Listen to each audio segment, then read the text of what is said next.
এইভাবে জীবন চলার পথে আল্লাহ তাআলা মানুষকে জোড়ায় জোড়ায় সৃষ্টি করেছেন।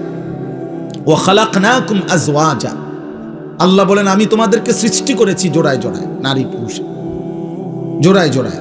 সোজা সুবহানাল্লাযী খালাকাল আজওয়াজা কুল্লাহা, এই যে আল্লাহ বলেন, ওই আল্লাহর প্রশংসা যিনি সব কিছুকে এই সৃষ্টি কুলে প্রত্যেক কিছুতেই আল্লাহ তাআলা বলেছেন আজওয়াজ, এই জোড়ায় জোড়ায় সৃষ্টি করেছে।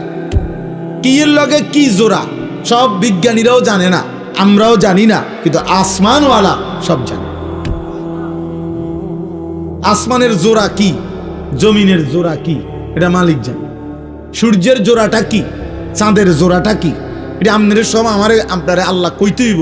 কাম করে জিগাইয়ে নিয়ে আল্লাহ দুনিয়া চালায়, কথা বলে না তো আম করে সব বলতে হবে?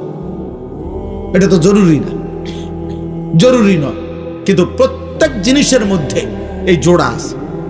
তাহলে সঙ্গ, সাহচর্য, সান্নিধ্য, সংস্পর্শ, কারো সাথে থাকা, চলা, জীবন চলায়, এটা মানুষের একটি ফিতরাত, স্বভাবজাত ধর্ম।